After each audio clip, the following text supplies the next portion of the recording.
तो आज हम किसके बारे में बात करेंगे? एलोट्रॉप्स ऑफ कार्बन, कार्बन के allotropes.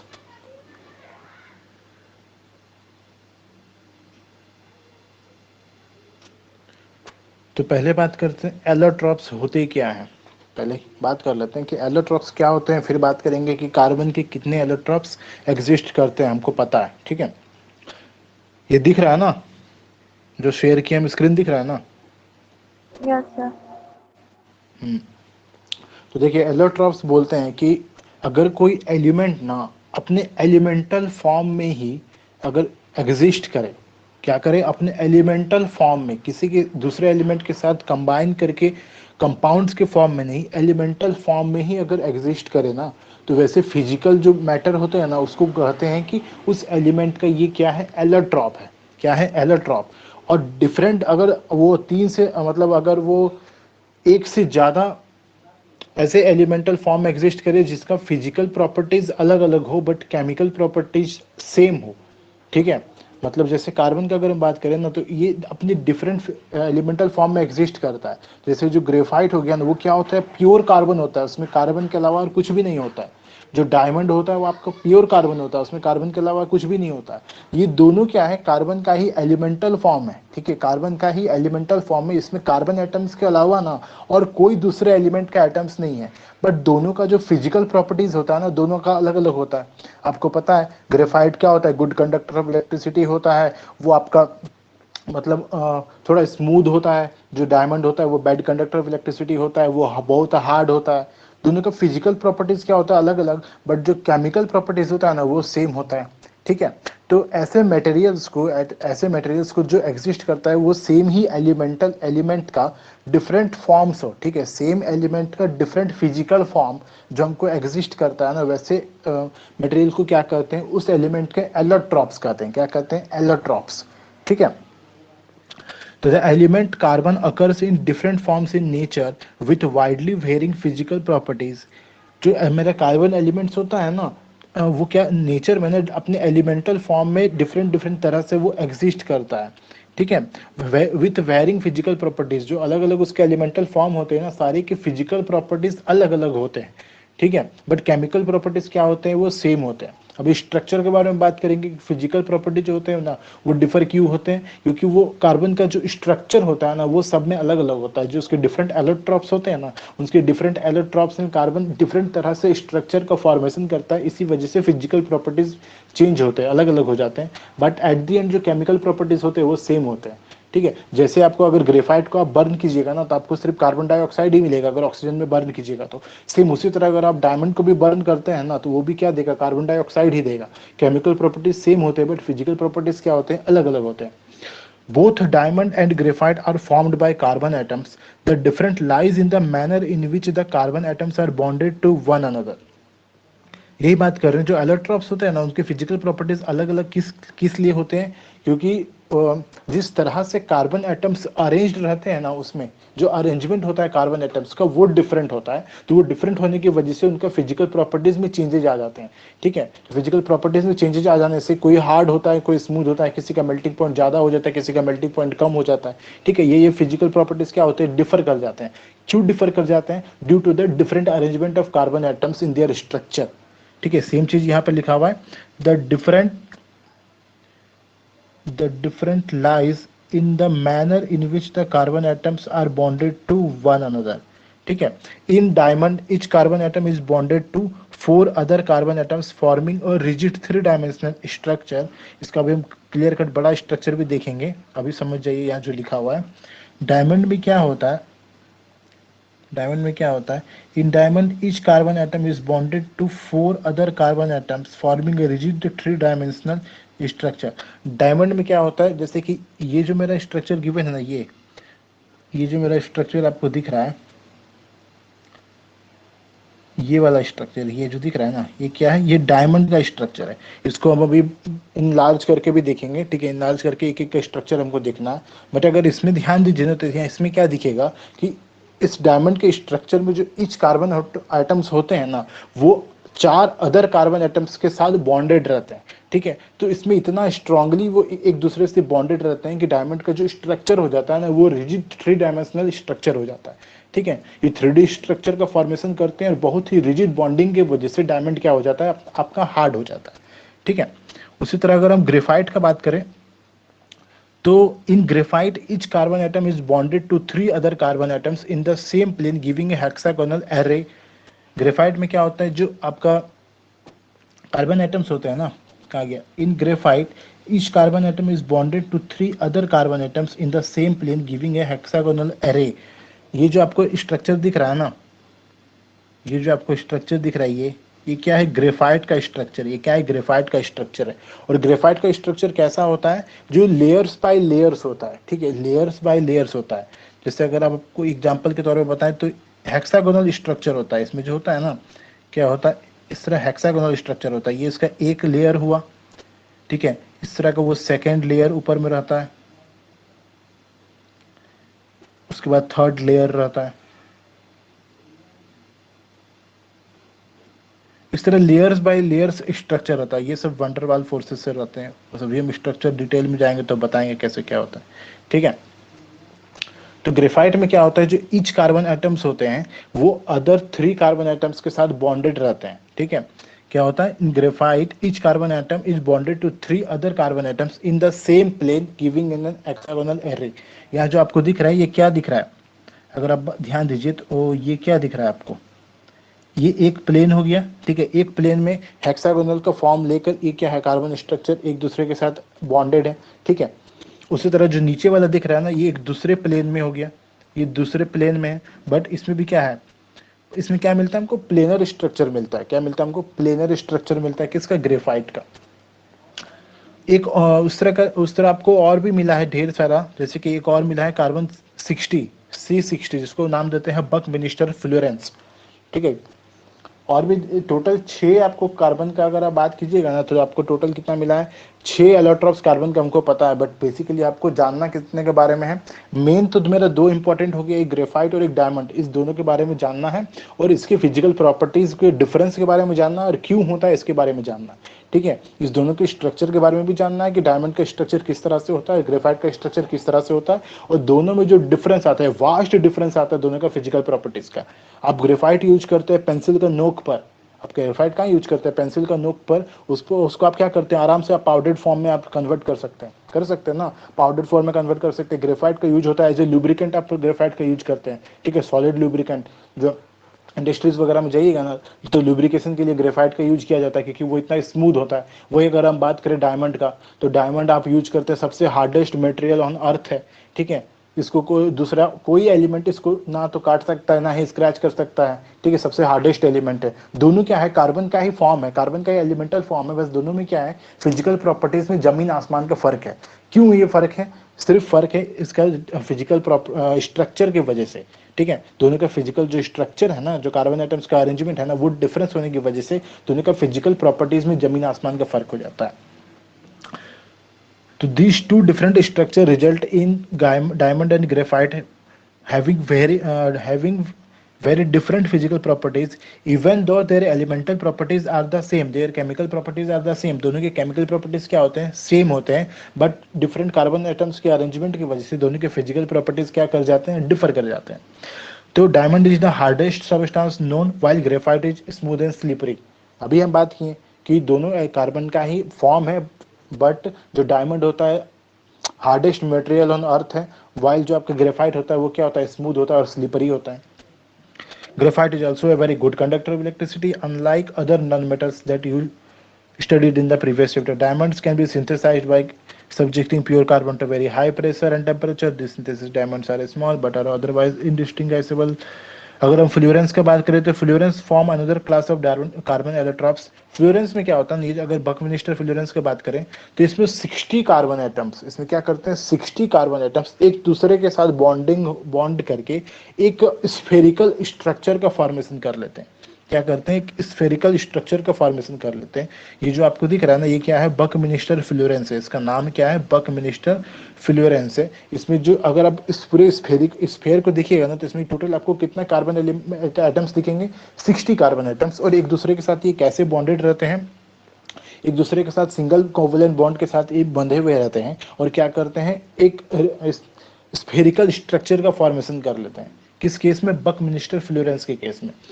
Fluorines form another class of carbon allotropes. The first one is to be identified by C60, which has carbon atoms arranged in the shape of a football. Since this looked like the geodesic dome designed by the US architect Buckminster Fuller, the molecule was named after fluorines. Okay, तो ये हो गया एक allotropes के बारे में। अभी हम स्ट्रक्चर देखेंगे एक एक करके, डायमंड का और ग्रेफाइट का, ठीक है।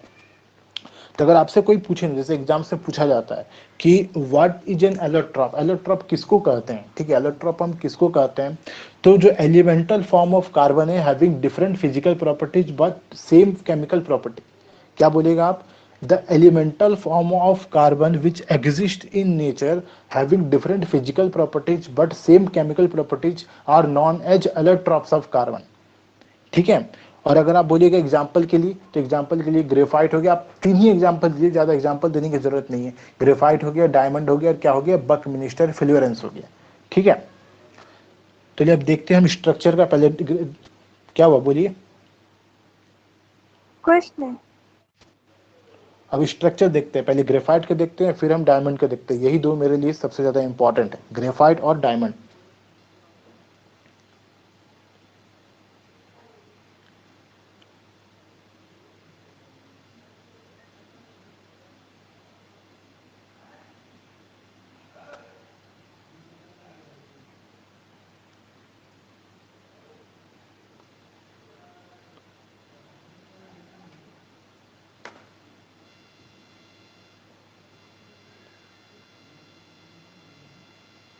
ये जो है ना, ये क्या दिख रहा है आपको, डायमंड का स्ट्रक्चर दिख रहा है। ये क्या दिख रहा है, जो यहाँ पर फिगर जो हम शो किया है ना, ये क्या है, डायमंड का स्ट्रक्चर।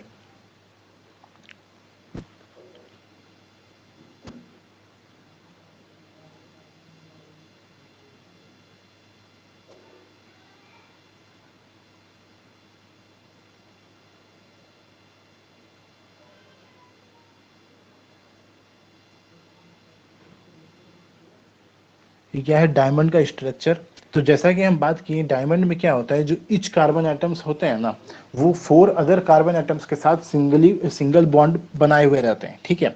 और क्या करते हैं, इसी तरह वो रिजिड 3 डायमेंशनल स्ट्रक्चर का फॉर्म ले लेते हैं।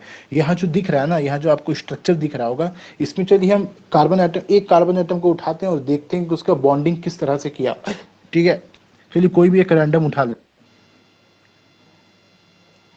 चलिए बात करते हैं इस कार्बन एटम का।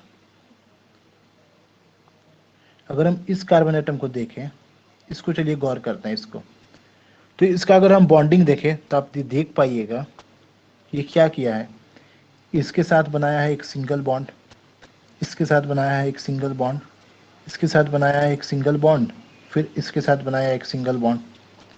उसी तरह चलिए दूसरे किसी भी रैंडम आप कार्बन एटम को उठा लीजिए, किसी भी रैंडम कार्बन एटम को उठा लीजिए। चलिए हम इसको उठा लेते हैं, ये मेरा कोई रैंडम उठा लेते हैं और देखते हैं ये क्या कर रहा है, ठीक है, किस तरह से बॉन्डिंग का फॉर्मेशन कर रहा है। तो आप देख ही पाइएगा कि क्या कर रहा है, इसके साथ एक सिंगल बॉन्ड बना रहा है, इसके साथ एक सिंगल बॉन्ड यहाँ बना रहा है, इसके साथ एक सिंगल बॉन्ड यहाँ बना रहा है, और इसके साथ एक सिंगल बॉन्ड यहाँ बना रहा है। चलिए और दूसरे किसी कार्बन एटम को देखते हैं। और किसी भी कार्बन एटम को अगर आप देखिएगा डायमंड का स्ट्रक्चर में, तो आपको ऐसा ही दिखेगा कि वो क्या है, 4 अदर कार्बन एटम्स के साथ वो बॉन्डिंग किया हुआ है, ठीक है। चलिए हम उठाते हैं किसी और को, चलिए यहाँ पे ऊपर में से किसी एक को उठा लेते हैं, चलिए इसको देखते हैं, ठीक है, इस कार्बन एटम को देखते हैं।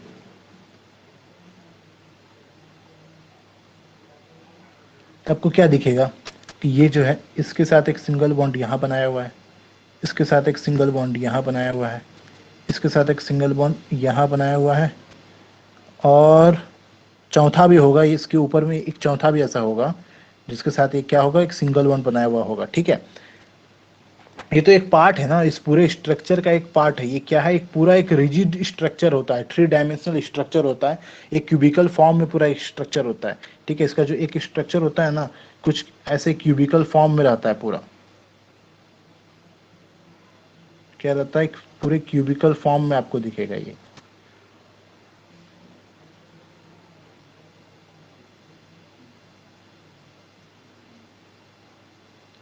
इस तरह से ये पूरे क्यूबिकल फॉर्म में अरेंज रहता है।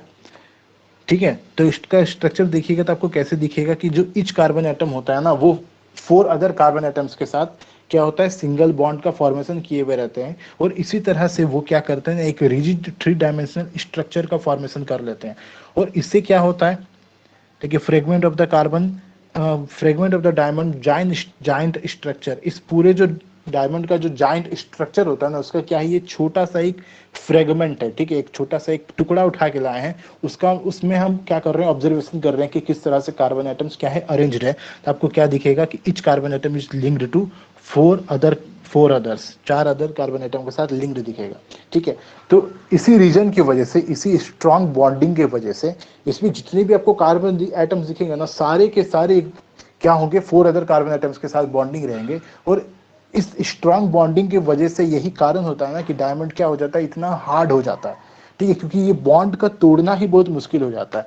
कोई एलिमेंट, कोई जो मटेरियल होता है ना, वो हार्ड क्यों होता है, हार्ड होने के पीछे उसकी रीजन रहता है उसके एटम्स के बीच का बॉन्डिंग। ठीक है, उसके एटम्स के बीच का बॉन्डिंग।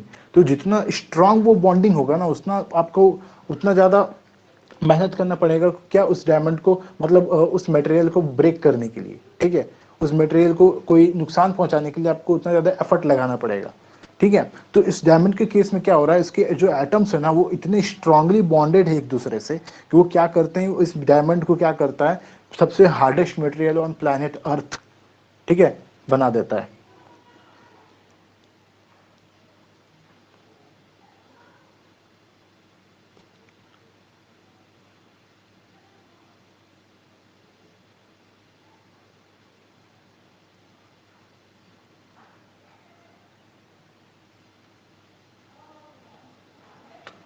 चलिए अब बात कर लेते हैं ग्रेफाइट का। देखिए, ये डायमंड का स्ट्रक्चर हो गया जो लेफ्ट में मेरा बना हुआ है। ठीक है, ये जो लेफ्ट में मेरा बना हुआ है ना, ये क्या है, डायमंड का स्ट्रक्चर। चलिए बात कर लेते हैं ग्रेफाइट का। ये मेरा क्या है, ग्रेफाइट है। ये क्या है, ग्रेफाइट है। तो दोनों, जब अगर आप बात करें, क्वेश्चन पूछा जाता है कि ग्रेफाइट और डायमंड ये दोनों क्या है, एलोट्रॉप्स ऑफ कार्बन है। ठीक है, तो एलोट्रॉप्स ऑफ कार्बन होने के बावजूद भी दोनों का फिजिकल प्रॉपर्टीज में इतना वास्ट चेंज क्यों है, दोनों की फिजिकल प्रॉपर्टीज में इतना वास्ट चेंज क्यों है, जबकि दोनों क्या है, मेरा एलोट्रॉप्स ऑफ कार्बन है। चलिए ग्रेफाइट का एक दूसरा स्ट्रक्चर ले आते हैं जहां और क्लियर होगा आपको।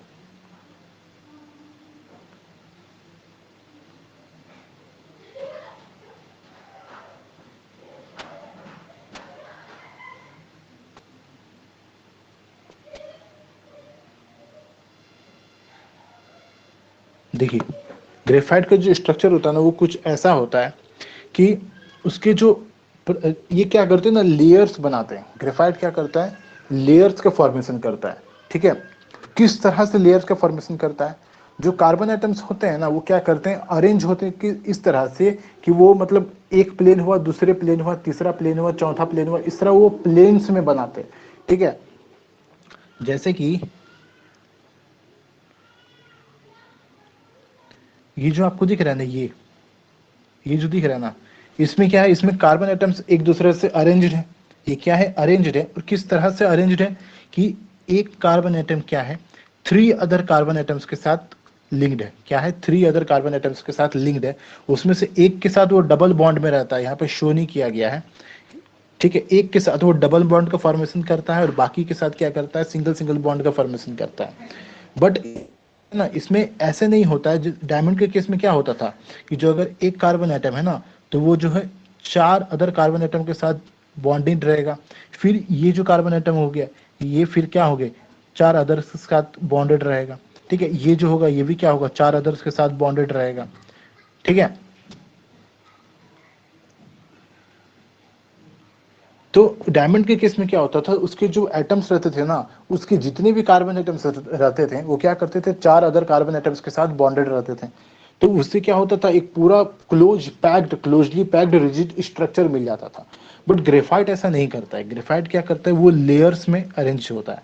वो क्या करता है, जो उसके कार्बन एटम्स होते हैं ना, वो लेयर बाय लेयर अरेंज रहते हैं। जैसे ये जो पहला दिख रहा है आपका, जो पहला लेयर दिख रहा है, इसको ये flat layer of carbon atoms है। ठीक है, ये क्या है, flat layer of carbon atoms है। जिसमें क्या कहें, आपका एक कार्बन एटम जो है ना, एक कार्बन एटम जो है, ये 3 अदर कार्बन एटम के साथ लिंक्ड है, 3 अदर कार्बन एटम के साथ लिंक्ड है। उसी तरह अगर आप बात करें तो ये जो कार्बन एटम है, ये फिर 1 2 एक और आएगा इधर, ये 3, फिर जो ये होगा, ये क्या होगा, ये 1, ये फिर इधर होगा 2 और ये 3। ठीक है, इस तरह करके वो क्या करते हैं, हेक्सागोनल एरेज बनाने लग जाते हैं। वो क्या करते हैं, हेक्सागोनल एरेज का फॉर्मेशन कर जाते हैं। हेक्सागोनल एरेज कहने का मतलब देखिए, ये क्या है, ये पूरा एक हेक्सागन है। ये क्या है, ये पूरा एक हेक्सागन है। उसी तरह अगर आप इसको देखिए, ये भी क्या है, एक पूरा एक हेक्सागन है। फिर जो नेक्स्ट आएगा ना, जो नेक्स्ट आएगा वो भी क्या होगा, इस तरह का एक हेक्सागन आएगा। और सारे हेक्सागन्स क्या है, एक दूसरे से लिंक्ड है, कनेक्टेड है। बट लिंक्ड क्या है, वो एक ही प्लेन में है। इस तरह का एक प्लेन मान के चलिए, एक प्लेन है। ठीक है, जिस प्लेन में क्या है, इस तरह का हेक्सागोनल अरेंज्ड है ये। ठीक है, इस तरह से क्या है, वो हेक्सागोनल वेज में अरेंज्ड है।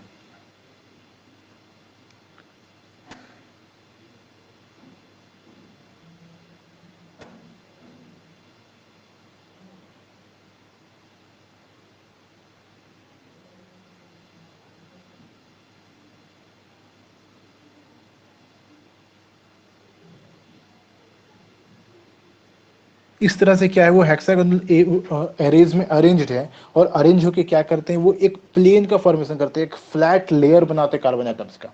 ठीक है, तो इस तरह से क्या होता है ना, ये लेयर बाय लेयर का फॉर्मेशन करता है। ये जो ऊपर वाले हम ड्रॉ किए, ये क्या है, इसका एक लेयर। ये जो ड्रॉ किए है ना हम, ये क्या है, इसका एक लेयर हो गया, ये एक लेयर। इसी तरह से नेक्स्ट लेयर आएगा, इसी तरह जो होगा ना, नेक्स्ट लेयर आएगा। ये जो दिख रहा है इसका सेम उसी वे में अरेंज्ड है, उसी वे में अरेंज्ड है। हेक्सागोनल रेस का ही फॉर्मेशन कर रहे हैं।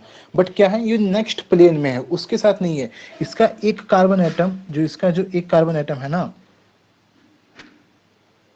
इसका जो एक कार्बन एटम है, इस कार्बन एटम के साथ कोई बॉन्ड का फॉर्मेशन नहीं कर रहा है। ठीक है, ये कोई बॉन्ड नहीं बना रहा है। ठीक है, डायमंड में क्या होता था, बॉन्ड का फॉर्मेशन होता था। बट इसमें क्या हो रहा है, एक प्लेन लेयर बाय लेयर बनाते रहे, उस पर इस प्लेन में जितने भी कार्बन एटम्स है ना, वो इस प्लेन के कार्बन एटम के साथ कोई भी ऐसे कोवलेंट बॉन्ड का फॉर्मेशन नहीं करते हैं। बॉन्ड बनता है, कैसा बनता है, वो वंडरवाल बनता है। ठीक है, वो कोई ऐसा स्ट्रांग बॉन्ड नहीं होता है, वो बहुत वीक बॉन्ड होता है। ठीक है, एटम्स के बीच में वो वंडरवाल बॉन्ड्स का फॉर्मेशन करता है। और यही रीजन की वजह से ये जो लेयर बाय लेयर इसका स्ट्रक्चर बना हुआ है ग्रेफाइट का, जो लेयर बाय लेयर बना हुआ है, इसकी वजह से क्या होता है ना, ग्रेफाइट को आप पाउडर्ड फॉर्म में कर सकते हैं। वो स्लिपरी होता है, वो क्या होता है, स्लिपरी होता है। तो स्लिपरी होने का पीछे रीजन क्या है, स्लिपरी होने के पीछे रीजन है ना, कि जैसे ये क्या है, लेयर्स बाय लेयर फॉर्मेशन करता है। क्या करता है, ये लेयर बाय लेयर फॉर्मेशन करता है। तो चलिए ग्रेफाइट को अगर आप, तो ये क्या करते हैं ना, ये लेयर क्या हो सकता है, इस लेयर के ऊपर स्लिप कर सकता है।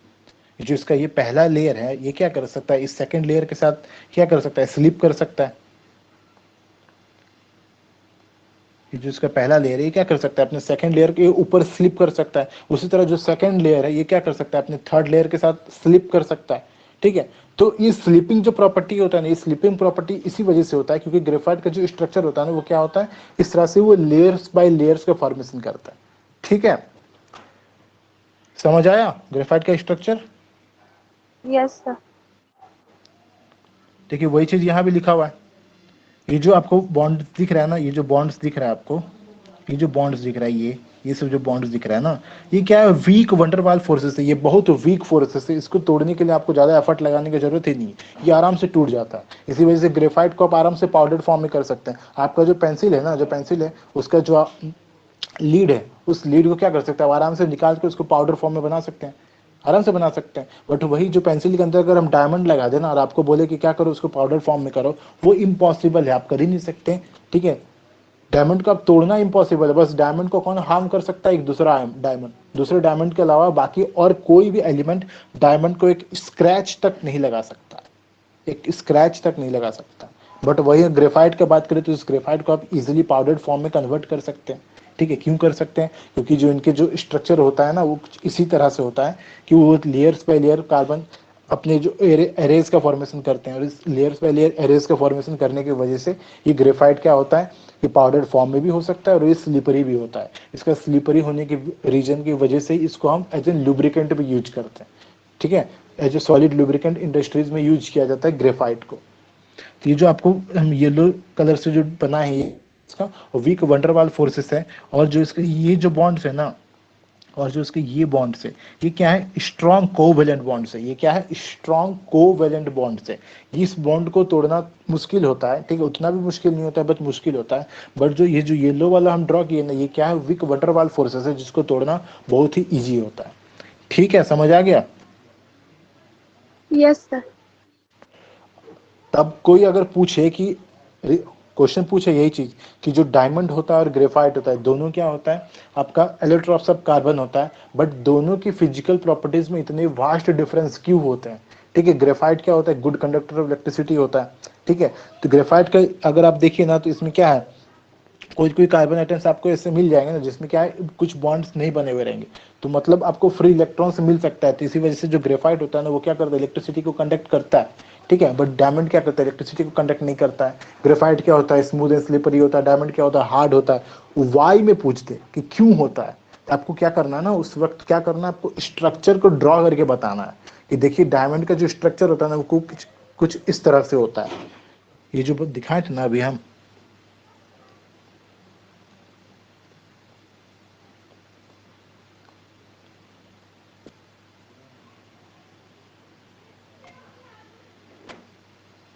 आपको बताना क्या है कि जो डायमंड का स्ट्रक्चर होता है ना वो कुछ इस तरह से होता है, और जो ग्रेफाइट का स्ट्रक्चर होता है ना वो कुछ इस तरह से होता है। कि डायमंड में क्या होता है, सारे ईच कार्बन एटम्स क्या होते हैं, एक दूसरे के साथ कोवेलेंट बॉन्डिंग बनाए हुए रहते हैं। ठीक है, each carbon atoms forms a single covalent bond with other carbon atoms. ठीक है, बट ग्रेफाइट में क्या होता है, ये प्लेनर स्ट्रक्चर बनाते हैं, ये लेयर्स बाय लेयर्स बनाते हैं, जहाँ ईच कार्बन एटम्स होते हैं ना एक 3 अदर कार्बन एटम्स के साथ अटैच रहते हैं और क्या करते हैं, हेक्सागोनल एरेज का फॉर्मेशन करते हैं। ठीक है, तो आपको क्या करना होगा, उस वक्त आपको स्ट्रक्चर को दोनों का ड्रॉ करना पड़ेगा और स्ट्रक्चर को एक्सप्लेन करना पड़ेगा कि क्यों दोनों में फिजिकल प्रॉपर्टीज में डिफरेंस आता है। ठीक है, यस सर। तो यहाँ बात हो गया क्या, एलोट्रॉप्स का। एलोट्रॉप्स का कहानी खत्म। एलोट्रॉप्स में और कुछ नहीं जानना है। क्या जानना है कि एलोट्रॉप्स किसको बोलते हैं, कितने तरह के एलोट्रॉप्स होते हैं कार्बन का, और डायमंड और ग्रेफाइट का स्ट्रक्चर के बारे में आपको जानना था। इतना खत्म। बकमिंस्टर फ्लोरेंस का जो स्ट्रक्चर होता है वो क्या होता है, बेसिकली एक इस तरह से एक इस फुटबॉल का शेप ले लेता है। जो फुटबॉल का शेप होता है ना, अगर आप फुटबॉल को देखे होंगे तो फुटबॉल में भी इसी तरह का स्टिचेस रहता है। क्या होता है, एक पेंटागन बना रहता है। ये सब क्या आपका पेंटागन दिख रहा है ना, ये क्या एक पेंटागन दिख रहा है, ये क्या है, पेंटागन। इस तरह का पेंटागन्स बना हुए रहते हैं, पेंटागन, हेक्सागन। ठीक है, तो इसमें क्या होता है, कार्बन एटम्स इस तरह से अरेंज रहते हैं और 60 कार्बन एटम्स रहते हैं। कितने रहते हैं, 60 कार्बन एटम्स। ठीक है, खत्म एलोट्रॉप्स, और कुछ नहीं एलोट्रॉप्स में। कोई डाउट? No sir. कोई डाउट नहीं। तो अब नेक्स्ट आते हैं हम saturated and unsaturated carbon compounds के बारे में, कि सेचुरेटेड कार्बन कंपाउंड्स क्या होता है और अनसेचुरेटेड कार्बन कंपाउंड्स क्या होता है, सेचुरेसी क्या होता है और अनसेचुरेसी क्या होता है, इस सब के बारे में जानेंगे।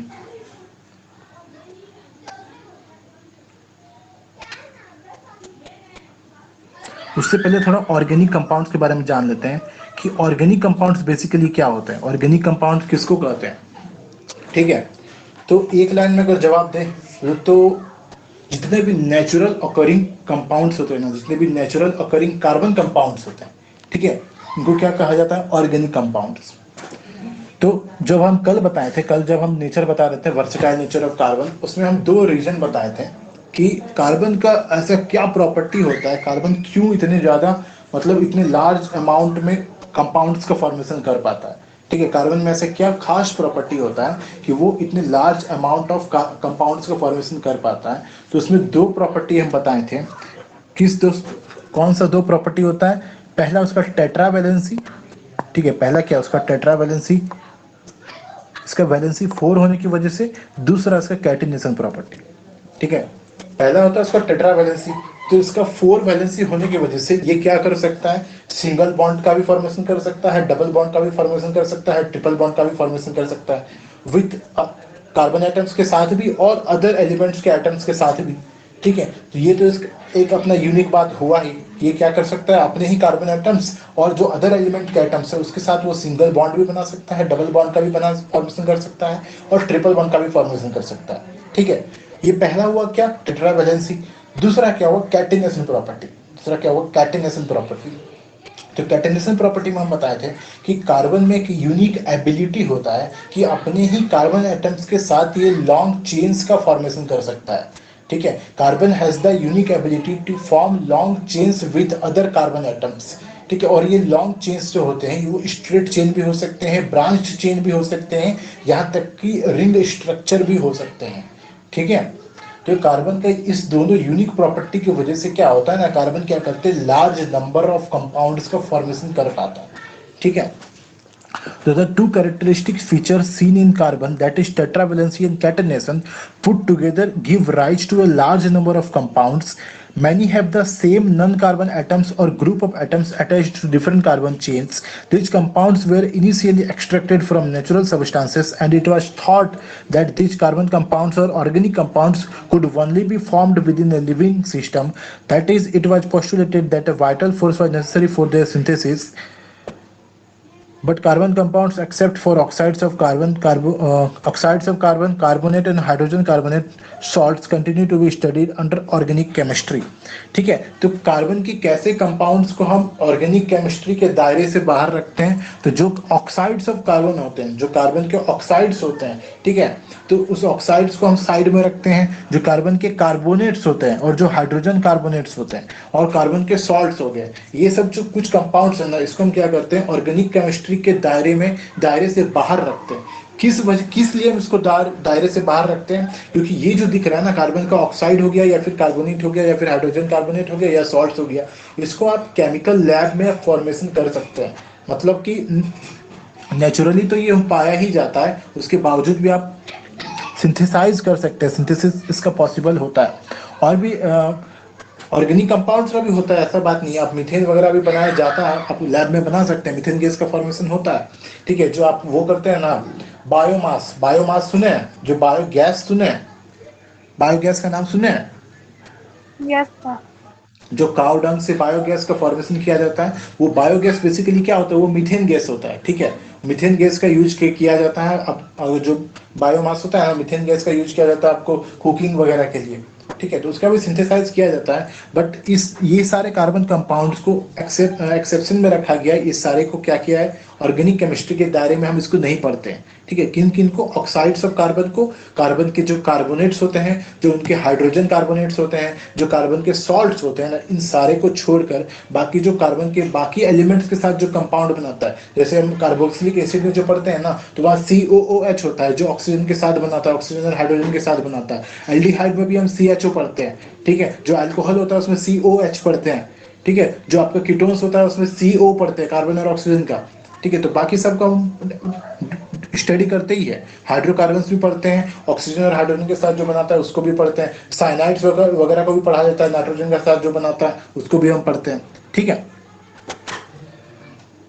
चलिए अब बात कर लेते हैं क्या होता है और सैचुरेटेड कार्बन कंपाउंड्स और क्या होता है अनसैचुरेटेड कार्बन कंपाउंड्स। इसमें कंफ्यूज होते हैं, इसमें क्या होते हैं, बहुत कोई कंफ्यूज हो जाते हैं कि सैचुरेसी और अनसैचुरेसी का मतलब क्या होता है। तो अगर हम एक लाइन में बात करें, अगर एक लाइन में आपको याद रखना हो कि सैचुरेटेड कार्बन कंपाउंड्स किसको बोलेंगे और अनसैचुरेटेड कार्बन कंपाउंड्स किसको बोलेंगे, तो जहां पर भी आपको डबल बॉन्ड या ट्रिपल बॉन्ड दिख गया, अगर कहीं भी आपको डबल कोवलेंट बॉन्ड या ट्रिपल कोवलेंट बॉन्ड आपको नजर आ गया, वहां पर वो कंपाउंड मेरा अनसैचुरेटेड कंपाउंड हो जाता है। ठीक है, तो डबल बॉन्ड और ट्रिपल बॉन्ड किसके बीच में होगा, डबल बॉन्ड और ट्रिपल बॉन्ड किसके बीच में होगा, कार्बन और कार्बन के बीच में। ये बात याद रखना सबसे ज्यादा इंपॉर्टेंट है। ये बात याद रखना सबसे ज्यादा इंपॉर्टेंट है कि अनसैचुरेटेड कार्बन कंपाउंड्स किसको बोलते हैं, कि अगर उस कंपाउंड में कार्बन और कार्बन के बीच में डबल बॉन्ड या ट्रिपल बॉन्ड, अगर ट्रिपल बॉन्ड का फॉर्मेशन हो रहा है, तो उस वैसे कार्बन कंपाउंड्स को हम अनसैचुरेटेड कार्बन कंपाउंड्स बोलते हैं। बट अगर हमको कहीं भी कार्बन और कार्बन एटम का बात कर रहे हैं, ठीक है, सिर्फ कार्बन और कार्बन एटम्स के बीच में बात कर रहे हैं, अगर हमको जो मेरा कार्बन कंपाउंड्स गिवन है, अभी हम एग्जांपल लेके बताएंगे, अभी हम एग्जांपल लेंगे COOH कार्बोक्सिलिक एसिड का लेंगे, कीटोन्स का लेंगे, अल्डिहाइड्स का लेंगे, सिर्फ सारे का हम एग्जांपल लेंगे आप लोग को, और हम बताएंगे कि देखिए यहाँ पर डबल बॉन्ड तो है बट हम इसको क्या कहते हैं, सैचुरेटेड कहते हैं, और इस केस में जो डबल बॉन्ड या ट्रिपल बॉन्ड दिख रहा है उसको क्या कहते हैं, अनसैचुरेटेड कहते हैं। ठीक है, तो जान जाइए कि अनसैचुरेटेड कार्बन कंपाउंड्स करने का मतलब क्या होता है कि अगर कार्बन और कार्बन एटम्स के बीच में, दो कार्बन एटम्स के बीच में जो कंपाउंड है ना, उस पूरे कंपाउंड में अगर कहीं भी दो कार्बन एटम के बीच में हमको डबल बॉन्ड या ट्रिपल बॉन्ड दिख गया ना, तब क्या बोलेंगे, वो जो मेरा कार्बन कंपाउंड है कैसा है, अनसैचुरेटेड कार्बन कंपाउंड्स। ठीक है, बट अगर कहीं भी हमको डबल बॉन्ड या ट्रिपल बॉन्ड नहीं दिखता है कार्बन और कार्बन के बीच में, हर जगह क्या है, सिंगल कोवलेंट बॉन्ड का फॉर्मेशन हो रहा हो, तो वहां पर हम क्या कहेंगे कि वो मेरा क्या है, सैचुरेटेड कार्बन कंपाउंड्स है। ठीक है, क्या है, सैचुरेटेड कार्बन कंपाउंड्स। अभी हम व्हाइट बोर्ड में ड्रॉ करके आपको हम बताएंगे सैचुरेटेड अनसैचुरेटेड कार्बन कंपाउंड्स के बारे में, अलग अलग डिफरेंट। ठीक है, ये पहले जान जाइए कि क्या होता है सैचुरेटेड और क्या होता है अनसैचुरेटेड। तो देखिए, we have already seen the structure of methane, another compound formed between carbon and hydrogen is ethane. In order to arrive at the structure of simple carbon compound, the first step is to link the carbon atoms together with a single bond and then use the hydrogen.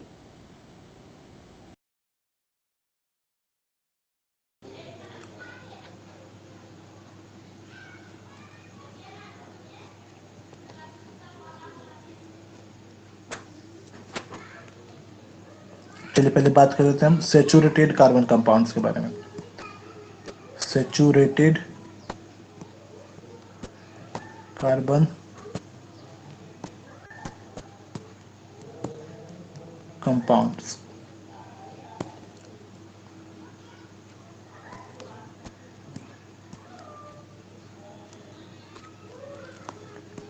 तो कब बोलेंगे carbon compound को saturated, when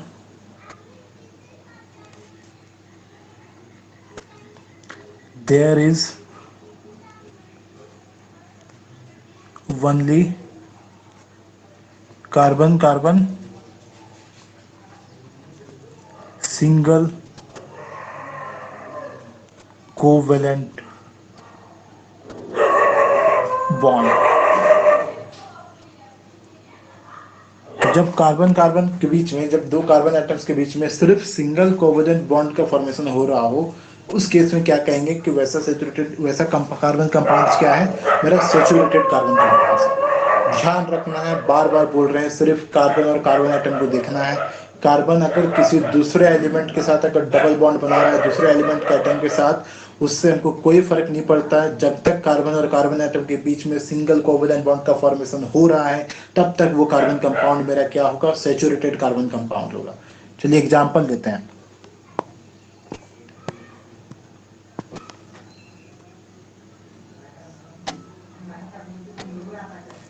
example में मेरा methane हो गया CH4, और जितने अल्केन्स होते हैं सारे, ठीक है,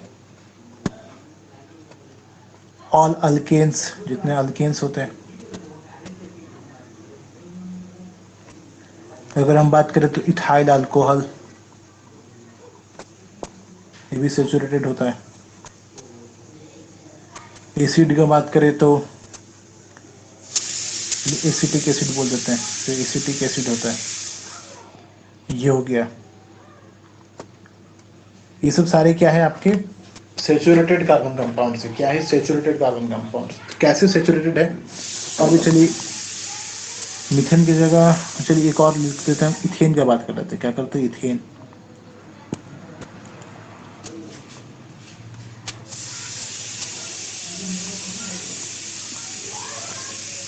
तो एक एक करके हम ड्रॉ करते हैं, ठीक है, एक एक करके ड्रॉ करते हैं। पहले हम इथेन का ड्रॉ करते हैं, मीथेन का तो हम ड्रॉ किए ही थे। तो इथेन का जो केमिकल फॉर्मूला होता है ना, इथेन का जो केमिकल फॉर्मूला होता है वो होता है C2H6। इथेन, इसका जो केमिकल फॉर्मूला होता है वो क्या होता है, C2H6। जब अल्केन अल्किन्स अल्काइंस बताएंगे ना, तो वहाँ ये कैसे होता है, ये निकाला कैसे जाता है, इसके बारे में बात करेंगे। कि CnH2n+2 होता है, इसका जनरल जो फॉर्म होता है ना, क्या होता है, CnH2n+2 होता है, इसके बारे में बात करेंगे। पहले मीथेन का हम क्या करें, इसका स्ट्रक्चर देख ले किस तरह से होता है।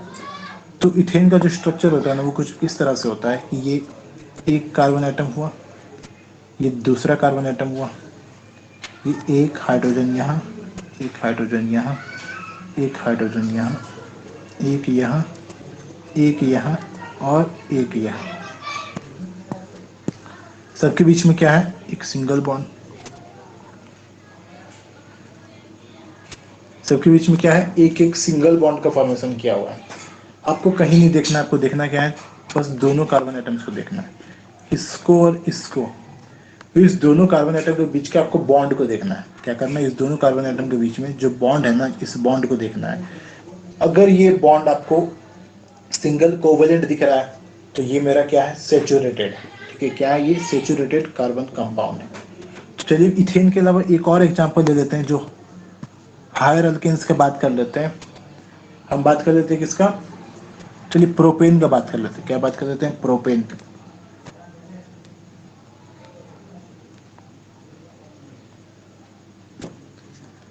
तो प्रोपेन का जो फॉर्मूला होता है ना वो क्या होता है, C3H8। तो इसमें कैसे होता है इसका स्ट्रक्चर, ये होता है 1 2 3, 1 2 3 4 5 6 7 और 8, 1 2 3 4, 1 2 3 4, 1 2 3 4। इसका जो स्ट्रक्चर होता है ना वो कुछ इस तरह से होता है। तो इस केस में भी क्या करेंगे ना, अगर इस केस में भी अगर आप देखने चाहेंगे तो हमको क्या करना है, कार्बन एटम्स को देखना है। तो एक ये कार्बन एटम हुआ मेरा, एक ये हुआ और एक ये हुआ। ठीक है, क्या कीजिए आप बॉन्ड्स को देखिए, यहाँ भी क्या है, सिंगल कोवेलेंट बॉन्ड, यहाँ भी क्या है, सिंगल कोवेलेंट बॉन्ड। तो अगर सिंगल कोवेलेंट बॉन्ड है इसका मतलब क्या है, ये मेरा सेचुरेटेड कार्बन कंपाउंड। क्या है मेरा, सेचुरेटेड कार्बन कंपाउंड। ठीक है, अब बात कर लेते हैं और एक, चलिए हम इथाइल अल्कोहल का जो एग्जांपल लिए थे, क्या किए थे, इथाइल अल्कोहल का देख लेते हैं क्या होता है।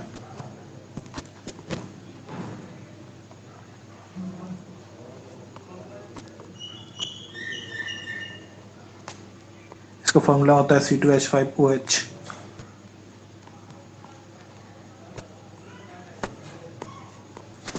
तो अगर इसका स्ट्रक्चर देखने जाइएगा ना तो वो कुछ इस तरह से होता है, ये एक कार्बन हुआ, ये दूसरा कार्बन, 1 2 3 4,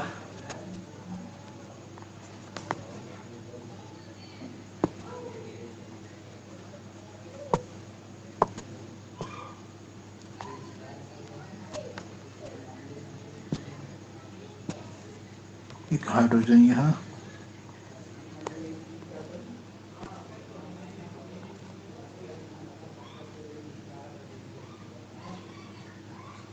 छूट गया क्या, C2H5OH।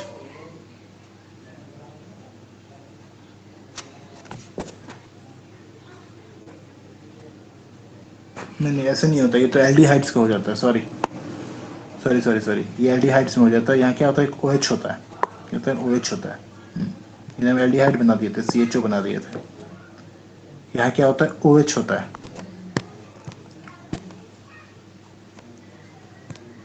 यहाँ क्या होता है, एक H होता है। हाँ ऐसे होता है इसका। ठीक है,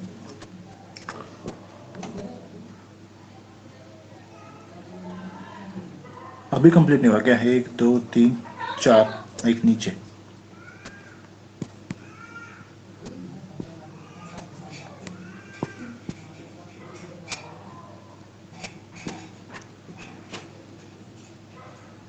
तो ऐसा स्ट्रक्चर होता है इसका, किसका, कार्बोक्सिलिक एसिड जो इथाइल अल्कोहल होता है उसका।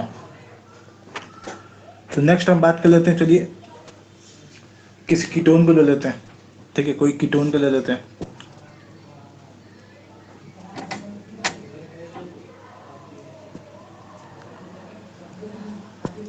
हम इथेनॉन का बात कर लेते हैं। क्या बात कर लेते हैं, इथेनॉन का।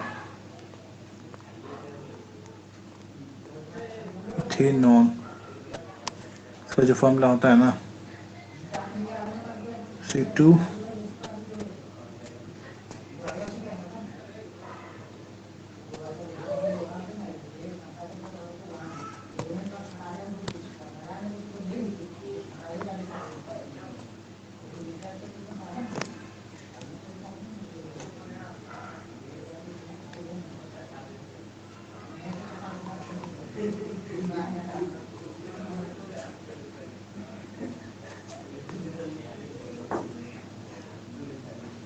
नहीं नहीं नहीं, ऐसा नहीं होता है। इथेनॉल का जो होता है ना वो क्या होता है, CH3CHO। जो इथेनॉल का फॉर्मूला होता है ना वो क्या होता है, CH3CHO। CH3CHO ये होता है आपका इथेनॉल। तो अगर आप इसको देखिएगा तो इसका जो स्ट्रक्चर होता है ना वो कैसा होता है, एक कार्बन यहाँ, एक यहाँ,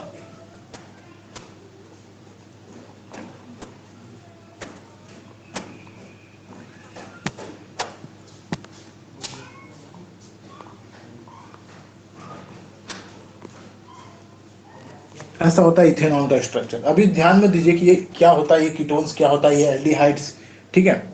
तो ये क्या है आपका, कीटोन्स है, सॉरी ये क्या है, एल्डिहाइड है। क्या ये एल्डिहाइड है,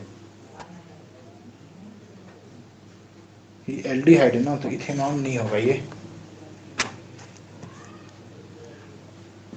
इथेनल होगा। क्या होगा ये, इथेनल।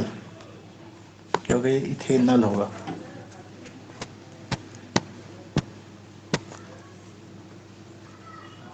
इथेनल है, हाँ ये क्या है, इथेनल है। इसका इथेनल का स्ट्रक्चर हम बनाए हैं। इसको इथाइल एल्डिहाइड बोल सकते हैं, इसका नाम होता है। इसे आप जानिएगा आगे जब आएगा एल्डिहाइड कीटोन्स पढ़िएगा तब। हमको जानना क्या है, यहाँ पे सेचुरेसी और इनसेचुरेसी का हम बात कर रहे हैं, सेचुरेसी और अनसेचुरेसी का। तो अगर आप यहाँ पर ध्यान दीजिएगा तो यहाँ पे क्या दिख रहा है ना आपको, एक डबल बॉन्ड दिख रहा है। क्या दिख रहा है, एक डबल बॉन्ड दिख रहा है। किसके बीच में दिख रहा है, कार्बन और ऑक्सीजन के बीच में। ठीक है, आप किसके किसके बीच दिख रहा है, कार्बन और ऑक्सीजन के बीच में एक डबल बॉन्ड आपको दिख रहा होगा। क्या दिख रहा है, एक डबल बॉन्ड दिख रहा होगा। तो क्या यह डबल बॉन्ड का प्रेजेंस होने की वजह से इसको हम अनसेचुरेटेड कार्बन कंपाउंड्स बोलेंगे? क्या यह डबल बॉन्ड का प्रेजेंस होने की वजह से इसको अनसेचुरेटेड कार्बन कंपाउंड बोलेंगे? नहीं। नहीं बोलेंगे। क्यों नहीं बोलेंगे, क्योंकि अनसेचुरेसी कब आता है, जब कार्बन और कार्बन एटम्स के बीच में डबल बॉन्ड या ट्रिपल बॉन्ड हमको दिखे। बट यहाँ अगर हम देखें ना, दोनों कार्बन एटम्स का अगर हम ध्यान दें तो जैसे ये मेरा एक कार्बन एटम हुआ, ये मेरा एक कार्बन एटम हुआ, इस दोनों के बीच में अगर हम देखने जाए ना तो हमको क्या दिख रहा है, एक सिंगल कोवेलेंट बॉन्ड दिख रहा है। ठीक है, तो जब तक मेरा कार्बन और कार्बन एटम के बीच में डबल बॉन्ड या ट्रिपल बॉन्ड हमको नहीं दिखता तब तक मेरा जो कार्बन कंपाउंड है वो क्या है, सेचुरेटेड कार्बन कंपाउंड है। इररिस्पेक्टिव ऑफ दैट कि अगर ये जो कार्बन एटम है ना दूसरे किसी एलिमेंट के साथ डबल बॉन्ड या ट्रिपल बॉन्ड बना रहा हो, ठीक है, दूसरे किसी एलिमेंट के साथ क्या है वो डबल बॉन्ड या ट्रिपल बॉन्ड बना रहा हो। जैसे अगर हम एग्जांपल लेके इथाइल साइनाइड का अगर हम एग्जांपल लेते हैं, क्या करते हैं हम, मिथाइल साइनाइड, सॉरी क्या करते हैं, मिथाइल साइनाइड का अगर हम एग्जांपल लें,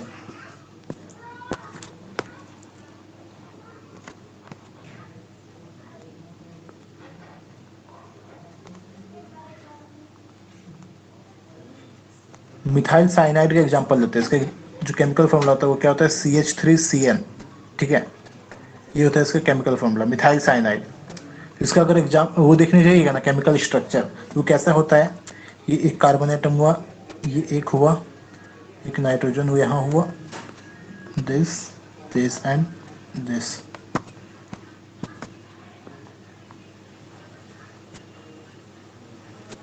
कुछ ऐसा स्ट्रक्चर होता है क्या, मिथाइल साइनाइड का। ठीक है, तो यहाँ पर क्या दिख रहा है ना, यहाँ पर हमको एक ट्रिपल बॉन्ड भी दिख रहा है। बट ट्रिपल बॉन्ड किसके बीच में दिख रहा है, कार्बन और नाइट्रोजन के बीच में। ट्रिपल बॉन्ड जो दिख रहा है ना वो किसके बीच में दिख रहा है, कार्बन और नाइट्रोजन के बीच में दिख रहा है। तो चूंकि यहाँ जो डबल बॉन्ड और ट्रिपल बॉन्ड है कार्बन और नाइट्रोजन के बीच में है, ना कि कार्बन और कार्बन के बीच में, तो इस कार्बन कंपाउंड को भी हम क्या बोलेंगे कि ये मेरा क्या है, सेचुरेटेड कंपाउंड है। क्या है, मेरा सेचुरेटेड कार्बन कंपाउंड है। ठीक है, सर इसका स्ट्रक्चर को याद रखना पड़ेगा। स्ट्रक्चर तो याद रखना ही पड़ेगा। जैसे जैसे जब आगे पढ़िएगा ना तो आपको इस तरह स्ट्रक्चर ड्रॉ करने दिया ही जाता है। ठीक है, सिखाएंगे हम कैसे स्ट्रक्चर को ड्रॉ किया जाता है। ठीक है, अल्केन अल्कीन ढेर सारा है, इसीलिए बोल रहा अभी क्या चल रहा है, अभी इंट्रोडक्शन क्लास चल रहा है, अभी हम आपको सैचुरेटेड और अनसैचुरेटेड के बारे में बता रहे हैं। नेक्स्ट क्लास में हम अल्केन अल्कीन्स और अल्काइंस से स्टार्ट करेंगे कि अल्केन्स क्या होता है, अल्कीन्स क्या होता है, अल्काइंस क्या होता है। ठीक है, पहले उसका स्ट्रक्चर को आप जानिएगा कैसे हम ड्रॉ करते हैं। उसके बाद जो 10 मेरा होता है, ठीक है, मीथेन इथेन प्रोपेन ब्यूटेन, ठीक है, इस तरह करके जो टोटल 10 होता है, मीथ ईथ प्रोप ब्यूट, और जो होता है आगे याद नहीं आ रहा हमको, जो 10 का वैसे होते हैं, आपको उसका नाम याद रखना है। उस 10 का, वो 10 अल्कई अल्केन्स का आपको स्ट्रक्चर ड्रॉ करना है। उसी तरह फिर जो 10 अल्कीन्स का आपको स्ट्रक्चर ड्रॉ करना है, फिर 10 अल्काइंस का आपको स्ट्रक्चर ड्रॉ करना है। ठीक है, फिर उसी तरह जो आपको 10 बोले ना, उसमें आपको फिर 10 कार्बोक्सिलिक एसिड, और 10 नहीं होता है शायद कार्बोक्सिलिक एसिड, कार्बोक्सिलिक एसिड उसमें 9 हो जाता है, क्योंकि मिथाइल एसिड नहीं होता है, कुछ एसिटिक एसिड से ही स्टार्ट होता है। उसी तरह आपको एल्डिहाइड्स होगा, उसमें भी आपको 9 एल्डिहाइड्स मिल जाएगा। बट जो कीटोन्स मिल जाता है आपको, ठीक है, कीटोन में आपको 10 कीटोन पढ़ना है। अल्कोहल हो जाता है, उसमें 10 अल्कोहल्स पढ़ना है। सारे का स्ट्रक्चर आपको याद रखना है। ठीक है, आपको यही 4 पढ़ना है, एक एल्डिहाइड्स पढ़ना है, कीटोन्स पढ़ना है, एक अल्कोहल्स पढ़ना है, और एक कार्बोक्सिलिक एसिड्स पढ़ना है, और अल्केन्स अल्कीन्स और अल्काइंस पढ़ना है। इतना ही मेन है, बट बहुत इंपॉर्टेंट है ये सब चीज़ को समझना, उसका स्ट्रक्चर को समझना, क्या होता है क्या नहीं होता है, सबको ध्यान में रखना, और नोमेनक्लेचर करना। ठीक है, ये सब सारा बता दे रहे हैं कि आगे क्या क्या आप लोगों को पढ़ना है। ठीक है, हम स्टेप बाय स्टेप सब पढ़ाएंगे, स्टेप बाय स्टेप हम सब पढ़ाएंगे। ठीक है, अभी बस जो पढ़ा रहे इस पे फोकस कीजिए। तो इस जो मिथाइल साइनाइड आपको दिख रहा है, ये क्या है, मेरा एक सैचुरेटेड कार्बन कंपाउंड है। क्यों सैचुरेटेड है? क्योंकि जो दोनों कार्बन कंपाउंड्स हमको दिख रहा है, जो दो कार्बन एटम्स दिख रहा है, इस दोनों के बीच में क्या है, एक सिंगल कोवलेंट बॉन्ड है। ठीक है, जो मेरा ट्रिपल बॉन्ड है वो किसके बीच में है, कार्बन और नाइट्रोजन के बीच में। तो चूंकि यहाँ कार्बन और कार्बन के बीच में कोई डबल बॉन्ड और ट्रिपल बॉन्ड नहीं है, तो ये मेरा कैसा हो गया, एक सैचुरेटेड कार्बन कंपाउंड हो गया। समझ में आया? सैचुरेटेड कार्बन कंपाउंड किसको बोलते हैं? Yes sir. तो when there is only carbon carbon single covalent bond, जब मेरा सिर्फ carbon carbon single covalent bond रहेगा, तो वैसा कार्बन कंपाउंड क्या होगा, मेरा saturated carbon compound. Clear? Yes sir. Next आते हैं हम क्या, अनसैचुरेटेड कार्बन कंपाउंड्स के बारे में। क्या आते हैं? Unsaturated carbon compounds.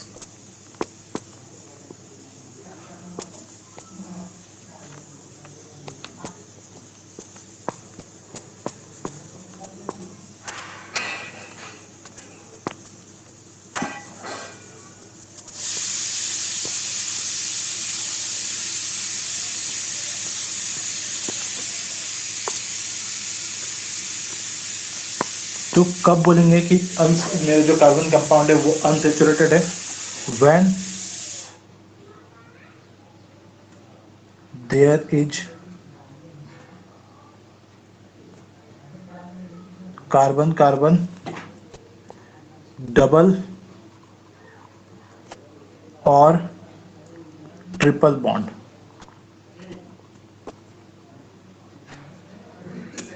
जब मेरा कार्बन और कार्बन एटम के बीच में डबल बॉन्ड या ट्रिपल बॉन्ड अगर हमको दिख गया, तब क्या कहेंगे कि वैसा कार्बन कंपाउंड्स मेरा क्या है, अनसैचुरेटेड कार्बन कंपाउंड्स है। एग्जांपल्स, एग्जांपल्स जितने भी अल्कीन्स होते हैं, जितने भी अल्काइंस होते हैं, सारे क्या होते हैं, आपके अनसैचुरेटेड कार्बन कंपाउंड्स होते हैं।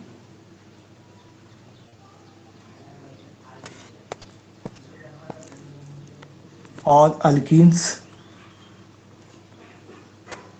एंड ऑल अल्काइंस, जितने भी अल्कीन्स होते हैं, और जितने अल्कीन के जितने कार्बोक्सिलिक एसिड के फॉर्म हुए, अल्कीन के जितने अल्डिहाइड के फॉर्म हुए, अल्कीन के जितने अल्कोहल बनेंगे, अल्कीन के जितने आपके कीटोन्स बनेंगे, वो सारे क्या होंगे, अनसैचुरेटेड होंगे। उसी तरह अल्काइंस के भी जितने कार्बोक्सिलिक एसिड बनेंगे, अल्कोहल्स बनेंगे, अल्डिहाइड्स बनेंगे, कीटोन्स बनेंगे, वो सारे क्या होंगे, आपके अनसैचुरेटेड होंगे। ठीक है, चलिए एग्जांपल लेते हैं एक। पहला एग्जांपल हम ले लेते क्या, ब्यूटीन का। क्या ले लेते हैं, ब्यूटीन का। ठीक है, तो ये ब्यूटीन का जो केमिकल फॉर्मूला होता है वो क्या होता है, C4H8। क्या होता है, C4H8। इसका केमिकल स्ट्रक्चर कैसा होता है, तो ये हुआ 1 2 3 4।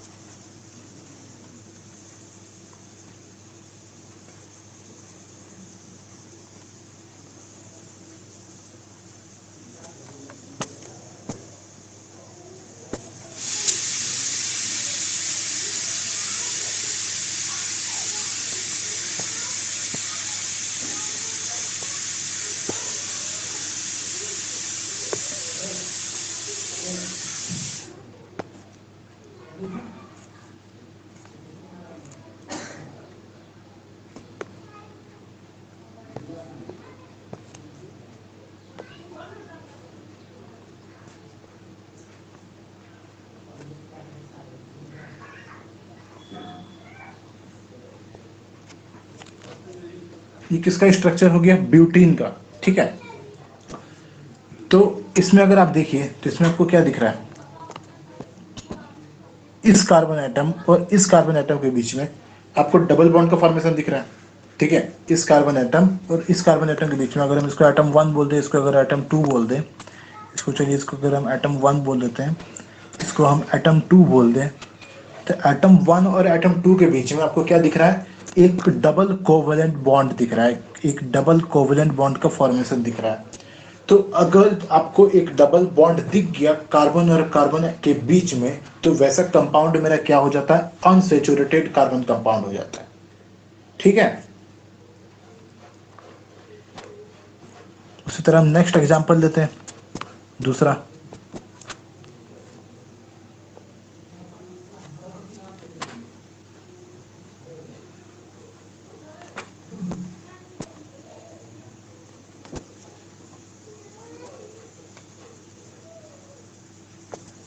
एग्जांपल ले लेते हैं प्रोपीनल का। प्रोपीनल का एग्जांपल ले लेते हैं। ठीक है, इसका जो होता है कैसा क्या होता है? एल्डिहाइड है ना, C2H4CHO।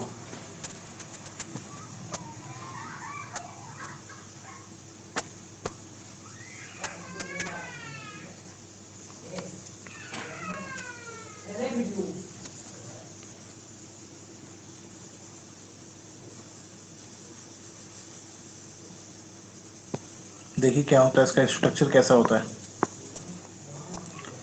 ठीक है, 1 2 3।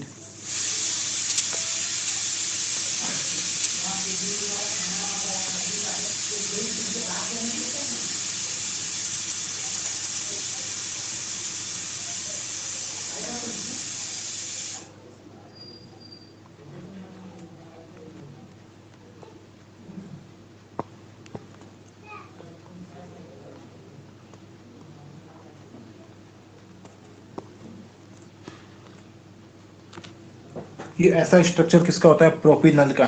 ठीक है, इसका केमिकल फॉर्मूला क्या हो गया? C2H4CHO। तो ये हो गया C2H4CHO। तो इसमें क्या दिख रहा है आपको? इसमें क्या दिख रहा है? दो जगह आपको डबल बॉन्ड दिख रहा है। ठीक है, क्या दिख रहा है आपको? दो जगह डबल बॉन्ड दिख रहा है।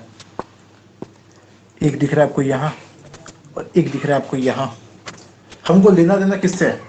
हमको सिर्फ लेना देना है कार्बन और कार्बन एटम के बीच में। ठीक है, किससे लेना देना है? कार्बन और कार्बन एटम के बीच में।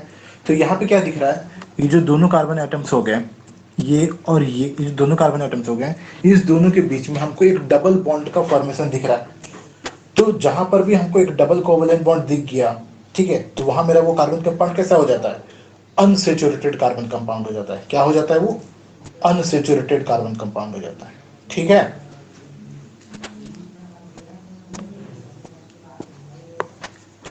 चलिए हम नेक्स्ट एग्जांपल ले लेते हैं।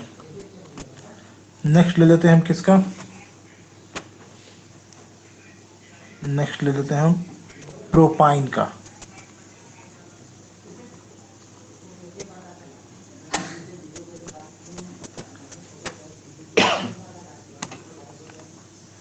तो प्रोपाइन का स्ट्रक्चर कैसा होता है? इसका केमिकल फॉर्मूला पहले क्या होता है पहले वो लिख देते हैं प्रोपाइन का।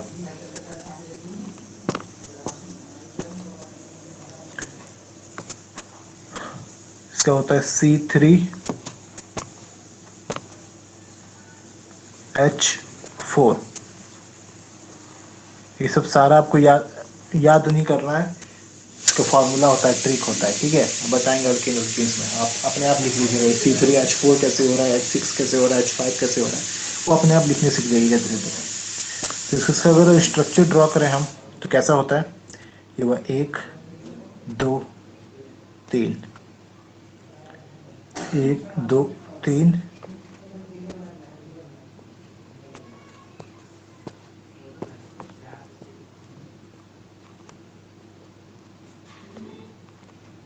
ऐसा होता है प्रोपाइन का स्ट्रक्चर। बेसिकली इसका नाम प्रोप 1 आइन है, ठीक है। प्रोपाइन ही इसमें 1 ही होता है। तो प्रोपाइन के स्ट्रक्चर में हम क्या देखते हैं कि हमको यहाँ दिख रहा है कि इस दोनों कार्बन एटम्स के बीच में, इस दोनों कार्बन एटम्स के बीच में एक ट्रिपल कोवेलेंट बॉन्ड का फॉर्मेशन हो रहा है। क्या हो रहा है, एक ट्रिपल कोवेलेंट बॉन्ड का फॉर्मेशन हो रहा है, ठीक है। तो अगर ट्रिपल कोवेलेंट बॉन्ड का फॉर्मेशन हो रहा है तो ये मेरा किस तरह का कार्बन कंपाउंड हो गया, ये हो गया अनसैचुरेटेड कार्बन कंपाउंड्स। ये कैसा हो गया, अनसैचुरेटेड कार्बन कंपाउंड्स, ठीक है। समझ आया? Yes sir. ठीक है। तो हम आप 2 3 स्ट्रक्चर ड्रॉ कर रहे हैं, आपको बताना है कि इसमें से कौन सा सैचुरेटेड है और कौन सा अनसैचुरेटेड है, ठीक है ना। हम नंबरिंग कर देंगे, आपको एक एक करके बताना है कौन सा सैचुरेटेड है और कौन सा अनसैचुरेटेड है।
ये 4 कंपाउंड है, ठीक है।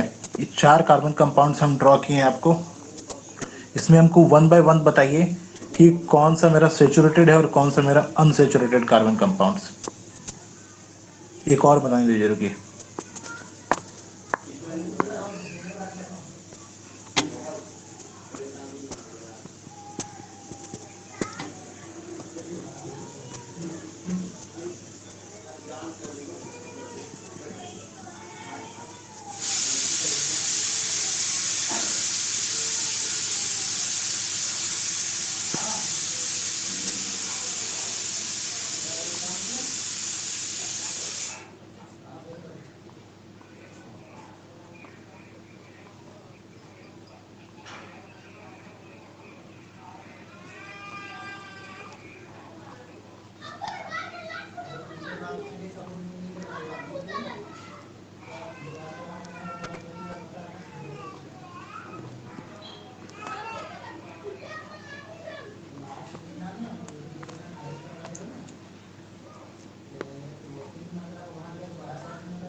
चलिए वन बाय वन हमको बताइए, इस दोनों में से कौन सा सैचुरेटेड है और कौन सा अनसैचुरेटेड है?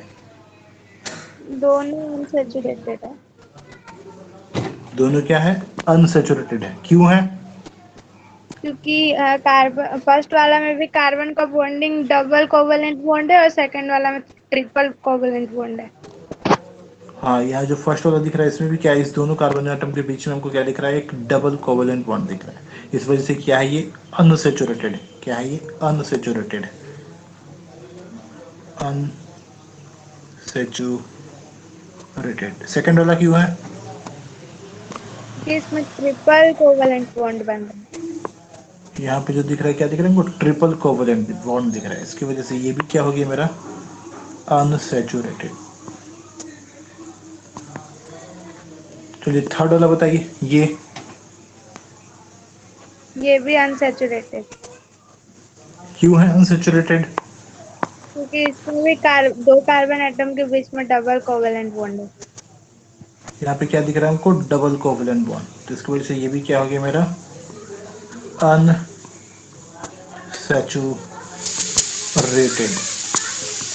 चलिए इसमें बताइए,